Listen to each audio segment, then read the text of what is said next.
오늘 설교 얘기를 제 얘기를 가지고 좀 시작하려고 합니다. 여러분 알다시피 제 신앙은 모태신앙입니다. 여러분 이 가운데 모태신앙 많이 있으시죠? 대부분이 그렇듯 저도 모태신앙이었기 때문에 어릴 적에 그렇게 교회를 열심히 잘 다니지는 않았습니다.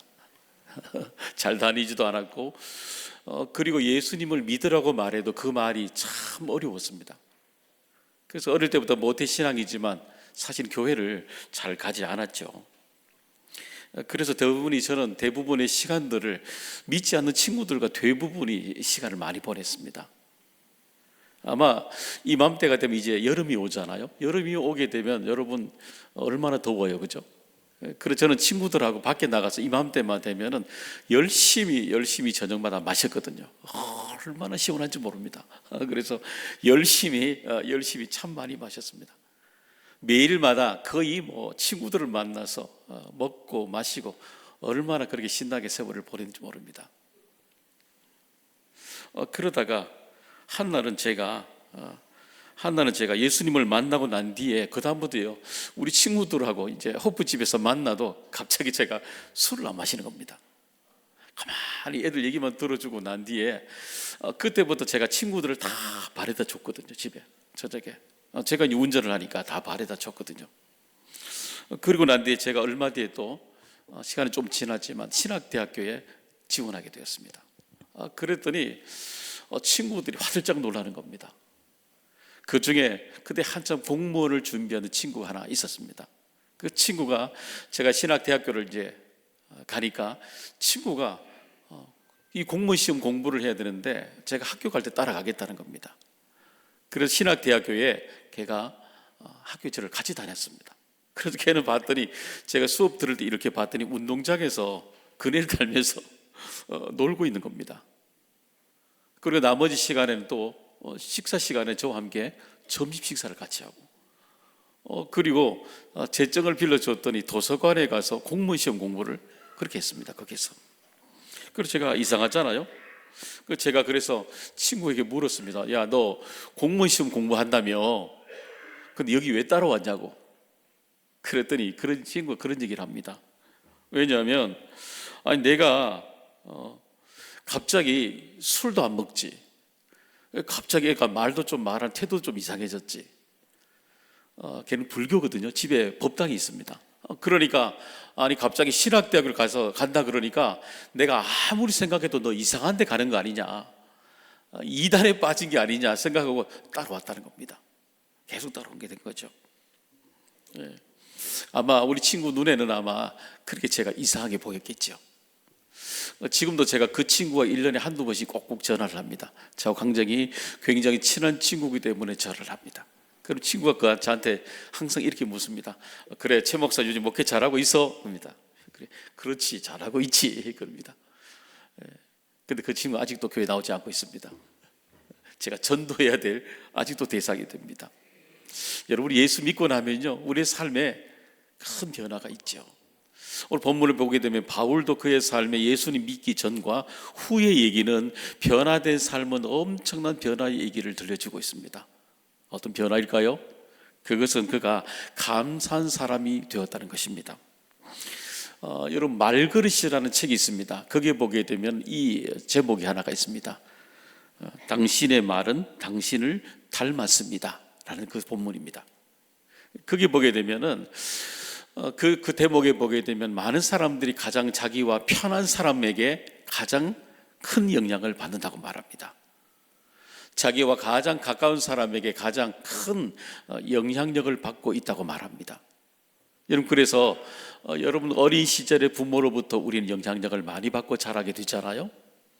때론 부모님에게 우리가 받은 영향력들이 좋은 것이면 평생을 두고 우리에겐 자산이 되죠. 때론 우리가 부모님과 관계 속에서 우리에게 어떤 불편한 상처가 남아 있다면 평생을 두고 우리에게 영향력을 끼치게 된다는 겁니다. 여러분 문제는 예를 들어서 어릴 때 내가 보았을 때 우리 부모님이 내게 보여준 불편한 태도가 있잖아요. 말이 있고 태도가 있습니다. 그런 감정들이 있죠. 내가 어린 시절에 그 모습이 그렇게 너무너무 싫었는데도 불구하고 정말 내가 성년이 되고 난 뒤에 내 모습을 보게 되면 어느 날 내 부모님의 말과 똑같이 하고 있는 겁니다. 태도도 똑같이 하고 있는 겁니다. 내가 말하고 있는 방법도 때로는 똑같이 반복하고 있는 겁니다. 여러분, 이상하지 않아요? 내가 어린 시절에 저것만큼은 너무너무 싫어서 따라하지 말아야 된다고 생각했잖아요. 너무 싫었으면 거부해야 되잖아요. 너무 싫었으면 그렇게 따라하지 않아야 되잖아요. 근데 이상하죠? 나이가 들어갈수록 어느 순간에 내가 그렇게 싫어했던 대상과 똑같이 대물림이, 모성의 대물림이라 말하잖아요. 마더 쇼크에 나오는 것처럼 대물림되는 모습을 내 속에 그대로 보게 되는 겁니다. 여러분, 사람 참 좀처럼 그래서 변하지 않는 겁니다. 여러분, 우리 한 나무를 볼까요? 나무가 이곳에서 저곳으로 옮겨갈 때 그렇게 스트레스를 많이 받는다고 말하잖아요. 그래서 나무를 옮길 때는 못 옮기기 때문에 포크레인과 같이 큰 기계를 가지고 파가지고 깊이 있는 그 뿌리채에 스트레스 체도 받지 않기 위해서 그렇게 파내 가잖아요. 뿌리를 건드린다는 건 어렵기 때문에 그런 거예요. 그리고 난 뒤에 그 나무가 새롭게 옮겨진 곳에서 그곳에 뿌리를 다 내리기까지는 보편적으로 한 4년 이상이 걸린다고 합니다. 쉽지 않은 거예요. 여러분, 하물며 그렇지 않겠어요? 우리가 평생토록 5년, 10년, 20년, 30년, 40년, 50년 동안 살아왔던 인생의 뿌리를 내가 새롭게 내 언어로, 말과 태도로 바꾼다는 것 정말 어려운 거예요, 여러분. 기적이 일어나야 되는 거예요. 정말 계기가 일어나지 않고는 우리의 삶에 새로운 뿌리가 우리 속에 좀처럼 일어나지 않게 된다는 겁니다. 여러분, 그러면 바울에게서 가장 찾아왔던 이 변화는 무엇일까요? 그건 바로 언어의 변화가 됩니다. 그가 그토록 많이 사용하고 있는 그 뿌리를 바꾼 단어가 뭐냐면 바로 감사란 단어로 송두리째 바뀌어져 있습니다. 그러면 그의 단어, 이 감사가 왜 그렇게 반복이 많이 되고 있을까요? 그것은 그의 인생에 예수 그리스도를 만났기 때문인 것입니다. 오늘 본문에 보시게 되면 우리가 읽었던 이 바울 서신의 이 빌립보서는 그가 감옥에서 쓴 편지입니다. 그러니까 이 감옥에서 썼다는 것 한번 생각해 보세요. 감사보다 염려가 더 많이 고백이 되어야 되는 것 아닌가요? 감사보다 매 순간에 여러분 불안과 두려움이 이걸 전체 다 더 많이 반복되어야 되잖아요. 그런데 우리는 이 바울 서신을 보게 되면은 오히려 감사가 계속해서 반복이 되고 있다는 것 알 수가 있습니다. 6절의 말씀 우리 한번 읽어볼까요? 읽어보겠습니다. 아무것도 염려하지 말고 다만 모든 일에 기도와 간구로 너희 구할 것을 감사함으로 하나님께 아뢰라. 그렇죠. 염려하지 말라는 겁니다. 오히려 감옥에 밖에 있는 수많은 빌립보 교인들을 향해서 염려하지 마세요라고 말합니다. 아니, 누가 염려해야 돼요? 감옥 안에 있는 사람이 염려해야 되는 것 아닌가요? 근데 형제, 감옥의 안에 있는 자기를 향해서는 염려하지 않는다는 겁니다. 오히려 감옥 밖에 있는 수많은 사람들에게 당신들은 염려하지 마십시오라고 말합니다. 그리고 감사하세요라고 말합니다. 이런 무엇이 이렇게 바울로 하여금 그에게 염려와 불안의 인생이 아니라 뿌리가 내려있는 염려와 불안의 뿌리가 아니라 오히려 송두리째 바꿔내고 있는 감사로 염려하지 말라고 말하는 이 말로 바꿔내고 있을까요? 여러분, 우리 단어들 중에 한번 아름답다라는 단어를 쓰고 있습니다. 한번 볼까요? 한번요. 여러분, 그 아름답다는 의미를 여러분 알고 계십니까? 어릴 때 여러분 어떨 때 아름답다고 말하는가요? 외모로 이렇게 보게 되면 저처럼 멋있으면 아름답다 그럽니까? 언제 여러분 아름답다 그러십니까? 근데 여러분 생각하는 것보다 아름답다는 의미는 그런 단어가 아닙니다. 한번 볼까요? 이 단어는 아름이라는 것과 답다, 그 모양이라는 거죠. 그 합성으로 되어 있는 단어입니다. 순수한 우리나라 말이에요. 두 번째는 보시면 이 단어는 아름이라는 건 뭐냐면 팔을 이렇게 벌리는 거죠. 이렇게 사람을 쭉 벌렸을 때 길이 있죠. 넓이를 말할 때에 이것을 아름이라고 얘기합니다. 그 다음은요, 이 아름이란 뜻은 뭐냐면 이렇게 이렇게 펼쳐졌을 때 넓은 의미를 말하고 있지만 또 다른 뜻은 뭐냐면 영어의 know로 말한 알다라는 뜻입니다. 그러니까 여러분, 아름다움은 보이는 것을 가지고 아름답다는 게 아니라 근본적인 뭐냐면 내가 경험된 걸 말하는 거예요. 알 때에 아름다워 보이는 겁니다. 그 다음 볼까요? 그래서 이 아름답다는 의미는 뭐냐면 내가 충분히 경험되고 알았을 때에 외적으로 드러나 보이는 것들이 어때요? 너무너무 성숙해 보이고 좋아 보이는 겁니다. 슬기로워 보이는 겁니다. 지혜롭게 보이는 겁니다. 그럴 때에 아름답다, 당신은 아름답습니다, 그렇게 표현하게 되는 겁니다. 여러분, 우리가 예수님을 만나면 우리의 인생이 아름다운 인생으로 바뀌어나게 됩니다. 어떻게 해요? 우리 하나님을 알다, 아름이 될 때, 알 때에 내 자신의 모습이 어떤 모습인지 예수 그리스도를 만나게 되면 알게 됩니다. 내 모습이요. 우리 주님의 팔을 이렇게 넓히셨듯이 주님의 그 팔 안에 안길 때 편안한 것처럼, 그렇잖아요? 편안한 것처럼 우리 하나님을 알 때 그 안에 우리에게 주시는 그 평안함이 있는 거예요. 그 평안함 단어를 뭐라 그래요? 감사라 그래요. 감사. 내가 감사를 알게 되는 거예요. 하나님 품 안에 딱 들어갔을 때에 세상이 주지 못하는 그 감사가 내 안에 충만하게 일어나게 되는 겁니다. 감사가 보여요. 우리 하나님이 베풀어 주신 넓이와 깊이와 높이, 길이에게 보여주시는 예수 그리스도께서 우리에게 보여주시는 아름다움이 정말 내 안에 보이는 겁니다. 알게 되는 거예요. 경험되어지는 겁니다. 그러니까 감사합니다. 정말 감사합니다. 감사함이 내 안에 있기 때문에 그 밖을 향해서, 그 대상을 향해서 아름답다, 감사합니다라고 말하게 되는 겁니다. 여러분, 그러니까 이전에 없던 삶의 질이 높아질 수밖에 없는 거죠. 저처럼 안경을 쓰게 되면 시력이 높아지듯이 보이지 않는 것이 잘 보이게 되듯이 여러분, 우리 예수 그리스도 안에 있으면 우리 안에 영적 시력이 높아지게 되는 겁니다. 그동안에 내 안에 보이지 않는 감사가 다 보여지게 되는 겁니다. 경험되어지게 되는 겁니다. 예수 그리스도를 통해서 그 대상이 나를 바라볼 때 아름답게 보이기 때문에, 알게 되기 때문에 그동안 내가 보지 못했던 수많은 감사를 고백하며 살아가게 되는 겁니다. 더 풍성한 삶을 살아가게 되는 것입니다. 그래서 우리의 인생이, 하나님이 붙든 인생은 아름다운 인생으로 살아갈 수밖에 없는 것입니다. 감사한 인생이죠. 사랑하는 여러분, 오늘도 우리의 첫 발을 디딘 여러분 마음속에 예수님 때문에 여러분의 인생이 아름다워지는 인생 되기를 간절히 소망합니다.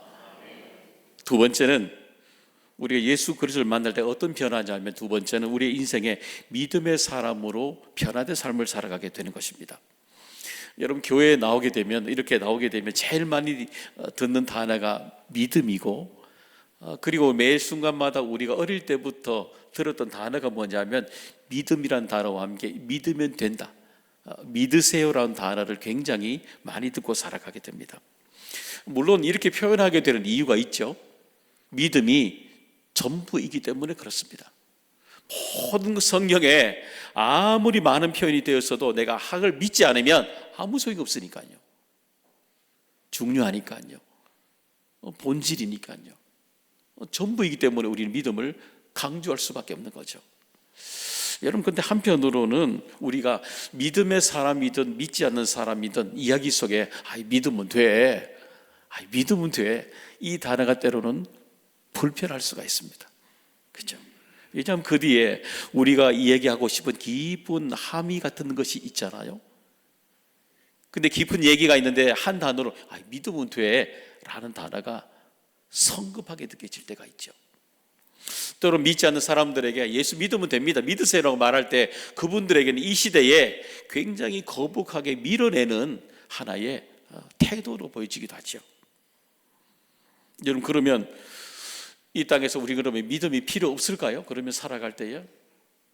아니죠. 믿음이 필요하죠. 여러분 보셔요. 집에서 여러분 저희 아내도 한 번씩 보내지만 쿠팡에 아저씨 밤 12시 전에 탁탁탁 집어 보내면요 새벽에 오지 않습니까? 그러니까 여러분 주문을 넣게 되면 아침에 탁 오게 되잖아요. 여러분, 내가 주문하게 되면 새벽에 쿠팡 아저씨가 갖다 준다는 믿음이 있는 겁니까, 없는 겁니까? 믿음 없으면 주문하지 않습니다, 여러분. 가장 이성적이고 합리적인 것도 믿음이 있어야 되는 겁니다. 여러분 잘 보셔요. 가장 이성적인 사람은요, 믿음 없으면 그 얘기 못합니다. 그것이 믿고 확실하기 때문에, 믿기 때문에 얘기하는 거지. 잘 보셔요. 그러면 그런 믿음만 있나요? 아니요. 세상 살아가는데 추상적인 믿음도 있어요. 사람들이 뭐라 그래요? 내일은 잘 되겠지. 잘 될 거야. 정말 잘 될 거야. 라는, 어떻게 보면 전혀 현대인에게 맞지 않는 추상적인 믿음을 툭 던지잖아요. 그런데 정말 어려운 순간에 있는 사람에게는 그 추상적인 말, 전혀 도움이 안 되는 말이 여러분 도움이 될까요? 안 될까요? 도움이 됩니다. 절망 속인 사람은. 왜요?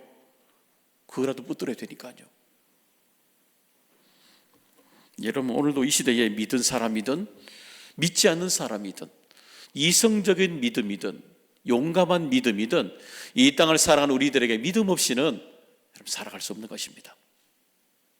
그러면 예수님을 통해 주어지는 믿음은 어떤 믿음이 다른 믿음일까요? 그것은 우리들에게 보지 못하는 것을 볼 수 있는 믿음을 우리에게 허락해 주시게 되는 것입니다. 여러분, 우리 성서에 보게 되면 하박국이라는 구약의 선지자가 나오게 되죠. 그가 하나님께 참 질문을 많이 하는 사람입니다. 그가 이런 질문을 하죠. 하나님, 이 땅에 악인들이 왜 그렇게 번성합니까? 이 땅에 악한 사람들이 왜 그렇게 더 제가 볼 때는 축복받는 것 같고 형통한 것 같고 왜 그렇습니까? 오히려 하나님을 믿고 있는 사람들은 더 핍박을 받고 왜 그렇게 또 곤란하게 살아가야 됩니까?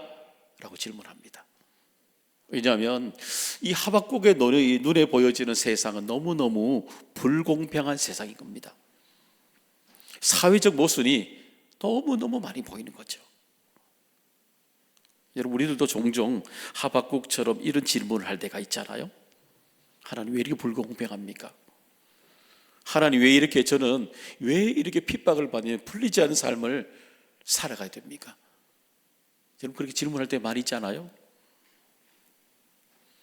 그러면 우리 삶의 앞에 보여지고 있는 그 모순된 현상들이 계속해서 지속될 때에 우리에게 그런 억울한 감정도 우리에게 들잖아요. 그럴 땐 정작 내 안에 가장 밑바닥에 있는, 붙들고 있는 정말 이 세상에 살아가는 어떤 비전들도 소망들도 다 바닥이 날 때가, 경험할 때가 있지 않습니까? 정말 우리가 반갑진 않지만 종종 낯설게 우리들을 이렇게 몰고 갈 때가 있지 않습니까? 하박국의 마음이 거죠. 그럴 때 하박국이 그의 인생에 이런 어려움이 처해왔을 때 하나님을 향해서 그가 뒤에 하박국 3장 17절 18절에 그가 이렇게 고백하기 시작합니다. 읽어보겠습니다. 비록 무화과 나무가 무성하지 못하며 포도나무에 열매가 없으며 감람나무에 소출이 없으며 밭에 먹을 것이 없으며 우리에게 양이 없으며 외양간에 소가 없을지라도 나는 여호와로 말미암아 즐거워하며 나는 구원의 하나님으로 말미암아 기뻐하리로다. 그렇죠. 없죠. 없으며 포도나무 열매 내게 가져오는 것 없어요. 소출도, 내가 붙들의 소출도 여전히 없습니다.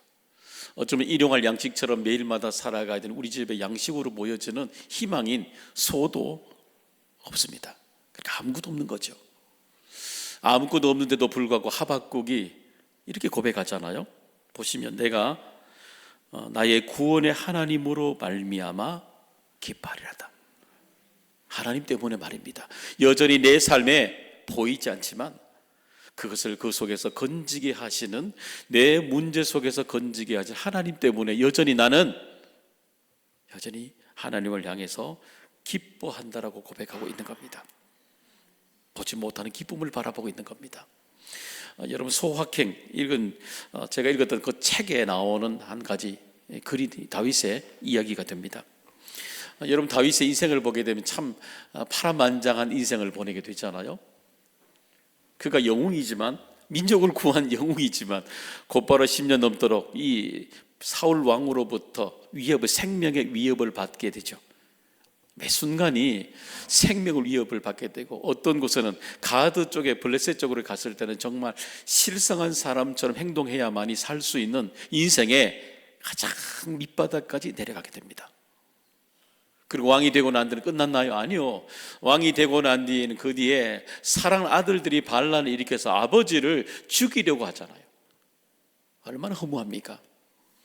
그러니까 그의 인생을 돌아보니까 너무너무 허무하기 때문에 그래서 세공사를 불러서 정말 내게 꼭 힘이 될 수 있는 그 반지를 만들어서 그 반지 글 안에 내게 힘이 될 수 있는 글귀를 적어달라고 보내게 됩니다. 그리고 그 세공사가 그리고 멋있는 반지를 만들게 되죠. 그런데 그 안에 정말 희망이 되는 메시지를 적으려고 그랬더니 생각이 잘 나지 않는 거죠. 그래서 우리가 알고 있는 전도서를 쓴 솔로몬에게 찾아갑니다. 솔로몬에게 그 안에 들어갈 말을 부탁하게 됩니다. 그때 솔로몬이 그 세공사 만든 세공사에게 이렇게 말하게 되죠. 이 단어를 넣으라고 말합니다. 우리가 알고 있는 전도서 말씀입니다. 이 또한 지나가리라. 이 단어입니다. 이 또한 지나가리라. 그 단어를 얘기합니다. 여러분, 이 또한 지나가리라 그 단어는 포기해라 이 단어 뜻이 아닙니다.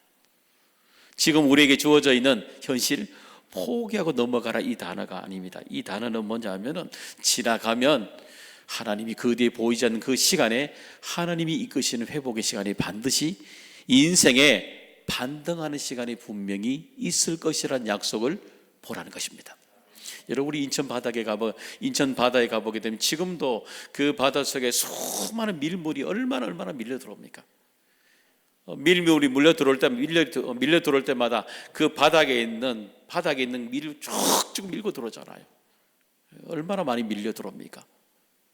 그러나 그 뒤에 여전히 썰물로 밀려도 모든 걸 밖으로 싹 밀어내지 않습니까? 사랑하는 여러분, 우리가 가지고 있는 보지 못하고 있는 것은 여전히 때로 우리의 인생에 밀물만 보고 살아가는 겁니다. 하나님이 우리의 인생에 들어와도 모든 것을 확 밀어내시는 반등케 하시는 썰물을 바라보는 하나님으로 인해서 기뻐한다는, 하나님이 보이지 않는 것을 움직이시는 하나님의 기름 부음이 있다는 것, 그걸 만나야 되지 않겠습니까? 오늘 우리 인생의 문제를 썰물처럼 밀어내게 하시는 그 하나님의 보이지 않는 일들이 오늘도 우리의 인생에 여전히 있다는 것입니다. 그 인생에게는 믿음의 믿음으로 사는 인생으로 이 또한 지나가리라. 그 인생을 붙들고 살아가게 하시는 것입니다. 그런 은혜들이 저와 여러분에게 풍성하게 일어나기를 간절히 소망합니다. 세 번째는 변화된 삶이란 바로 최고의 가치를 알게 되는 삶이 되는 것입니다. 여러분, 바울은 누구보다도 정말 당당하고 자랑스럽게 이야기하고 있는 사람이었습니다. 그래서 그의 서신을 보게 되면은 자신이 살아왔던 이력을 다 밝히고 있습니다. 여러분, 성경에 보면요, 자신이 살아왔던 이력을 다 밝히는 사람은 바울밖에 없습니다. 바울밖에 없습니다. 그만큼 그러니까 바울이 얼마나 자기의 삶에 대해서 얼마나 자신이 있으면 자신의 살아온 이력을 다 밝히겠어요. 그렇죠? 한번 볼까요? 3장 5절 6절 말씀 읽어보겠습니다. 속이요 베냐민 지파요 히브리인 중에 히브리인이요 율법으로는 바리새인이요 열심으로는 교회를 박해하고 율법의 의로는 흠이 없는 자라. 그렇죠. 여기 보시면 베냐민 중에 히브리인 중에 히브리인 쭉 반복되고 있잖아요. 한마디로 줄이면 뭐냐면요, 유대인들 관점에서 이 단어를 이력을 소개해야 되면은 최고의 스펙입니다. 최고의 스펙입니다. 성경에 나오는 모든 사람을 다 통틀어서 최고의 스펙은 누구냐면요, 바울입니다. 요즘 말하면 정말 찐찐입니다. 정말 찐찐 상남자입니다. 최고입니다. 최고. 그런데 그가 예수 그리스도를 만나고 난 뒤에 그의 이 화려한 이력을 배설물이라고 얘기합니다. 좀 극단적이죠? 왜 그렇게 표현하게 되면요, 최고를 만나기 때문입니다. 최고를 만나기 때문입니다. 여러분 보셔요. 최고, 여러분이 이때까지 간 장소 중에 최고로 멋졌던 곳이 어딘가요? 아마 여러분 누군가 이야기할 때에 최고로 멋있는 곳 그러면 여러분은 반드시 그 장소를 계속 언급할 겁니다. 왜요? 최고를 봤으니까요. 여러분 지금까지 먹은 음식 중에 최고는 뭐예요? 그럼 음식 이야기하다가 최고 그러면 여러분은 그것 이야기할 겁니다. 왜요? 여러분의 인생에 경험된 것이 최고니까요. 사도 바울이 이 이력을 가지고 있지만 그의 인생에 배설물로 이해가는 것은 가져오게 되면 그의 인생에 이것보다도 더 최고의 가치를 그가 만났다는 겁니다. 그것보다 나머지는 다 부족하다는 겁니다. 그럼 바울은 이 최고의 가치를 어떻게 만나게 되었을까요? 그건 바로 잠시 인생에 멈추었을 때 그가 만나게 되었던 겁니다. 여러분 사도행전 9장에 보기에는 그가 예수님을 영접했던 얘기가 나오죠. 근데 그가 그 과정을 보게 되면은 240km 떨어져 있는 위에 예루살렘으로부터 다메섹으로 가는 240km를 용감하게 걸어가고 있었습니다. 그때 걸어갈 때 그가 예수 그리스도를 믿는 사람을 핍박하고 잡아 죽이기 위해서 올라가고 있었습니다. 여러분 사람을 잡아 죽인다는 것 얼마나 잔인해요? 그죠? 상대방의 입장에 생각하면 얼마나 잔인한 이야기예요. 그런데 잔인하다고 생각하지 않습니다. 왜 그럴까요? 최고를 소유했다고 자기가 생각하기 때문입니다. 그러니까 우리 속에 내가 믿고 있는 것이 맞고 분명하고 최고라 생각하는 것이 왜곡이 되었을 때에 내 인생이 얼마나 잔인하게 살아간다는 것 종종 우리가 모르고 살아갑니다. 그러니까 사도 바울이 자기가 이렇게 잔인하게 살아가고 있는데 최고로 맞다고 생각하니까 그러니까 사람을 잡으러 걸어가게 된 거죠. 그리고 거기에서 그는 이 다메섹 길에서 3일 동안 예수 그리스도를 만나서 눈이 멀게 됩니다. 그리고 그의 인생에 눈이 멀었을 때에 내가 그동안에 살아왔던 모든 방법 눈을 뜨게 하는데 아무리 소용이 없다는 것도 알게 됩니다. 내가 그동안에 배웠던 지식으로 해석하는 것 아무것도 소용이 없다라는 것도 알게 됩니다. 눈이 멀게 되니까 수많은 사람을 만나게 되는 것 아무 소용이 없다는 것, 그가 정말 3일 동안 눈이 멀게 되면서 정말 인생에 가장 중요한 것이 무엇인가, 가치 있는 것이 무엇인가, 그가 3일 동안에 정말 눈을 보지 못하는 3일 동안에 그를 깨닫게 된 거죠. 그리고 예수 그리스도를 믿는 그 사람을 통해서 그가 눈을 뜨게 되지 않습니까? 사랑 여러분, 우리 인생의 정말 최고의 가치는 뭘까요? 소중한 것이 무엇이든가 여러분에게, 지금 여러분에게 가장 소중하고 중요한 가치가 있는 것은 무엇입니까? 평소에는 이렇게 질문하지 못합니다. 종종 우리의 인생에 암흑과 같은 3일이 올 때에 종종 우리의 인생에 가장 중요한 것이 무엇인가를 비로소 질문합니다. 그때 3일이 언제요? 내 인생에 정말 큰 어려움이 직면했을 때예요. 정말 내가 아무것도 할 수 없다고 직면했을 때에, 그때에 내 인생의 가장 최고의 중요한 것은 무엇인가, 최고의 가치가 무엇인가, 그때 비로소 질문하게 되는 것입니다. 그러면 바울의 인생의 이력보다 더 중요한 건 무엇이었던가요? 그건 바로 생명이라는 것을 알게 된 것입니다. 그 생명을 그 3일 동안에 멈춘 그 시간에 그가 알게 되었던 것입니다. 새롭게 보게 된 것입니다. 여러분, 우리 운전을 하게 되면 우리 요즘 다 오토잖아요. 드라이브로 이렇게 놓고 우리가 운전해 가게 되잖아요. 여러분, 그러다가 종종 후진 기어를 넣을 때가 있습니다. 여러분, 후진 기어 R로 되어 있잖아요. 레버스라는 단어잖아요. 뒤로 후진 기어를 넣게 되면 그동안에 보지 못했던 뒷 배경을 내가 비로소 그때에 쭉 보게 되잖아요. 종종 우리 인생에 여러분, 후진 기어를 멈추고 앞이 아니라 뒤를 돌아봐야 될 때가 있습니다. 속도를 늦추고요. 내 인생에 후진 기어를 넣어야만이 정말 내가 어디에 있는지, 보지 못한 영역들이 무엇인지를 내 인생의 후진 기어를 놓고 그때 봐야 되는 겁니다. 근데 놀라운 건 뭐냐면, 여러분, 이 레버스라는 단어는 후진이라는 단어도 있지만 뜻은 뭐냐면 뒤집다라는 단어입니다.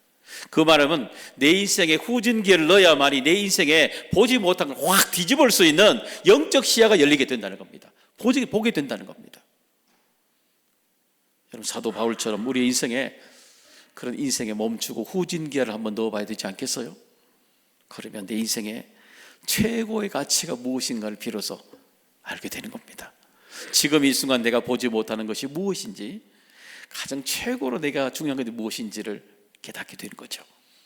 그건 바로 우리에게 준 가장 생명보다 귀한 것은 없는 것입니다. 사랑하는 여러분, 오늘도 여러분 하나님께서 우리에게 주신 생명 여러분 다 받으셨습니까? 다 받으셨어요? 확신하셔요? 그러면 그 생명 누려오고 계십니까? 그 생명이 오늘도 우리에게 영원한 생명, 우리에게 누려지고 갇힌 삶이 되기를 간절히 소망합니다. 변화를 경험하는 삶, 예수 그리스도를 믿는 사람들은 변화될 수밖에 없습니다. 왜냐하면 감사가 있으니까요. 그리고 우리에게 믿음으로 살아가는 바퀴가 있으니까요. 그리고 우리에게 가장 중요한 생명의 가치를 누리고 있기 때문인 것입니다. 그런 해를 누리는 우리 모두가 되기를 주님의 이름으로 축복합니다. 하나님 아버지 감사합니다. 저희들에게 귀한 은혜 주셔서 하나님 오늘도 예배드린 우리 모두에게 하나님이 이끄실 인생으로 불러주시니 감사를 드립니다. 이 장소, 이 시간이 우리의 인생의 모든 바퀴를 바꾸어내는 하나님이 이끌어가신 생명의 인생이 되도록 축복하여 주옵소서. 예수님의 이름으로 축복하며 기도드리옵나이다. 아멘.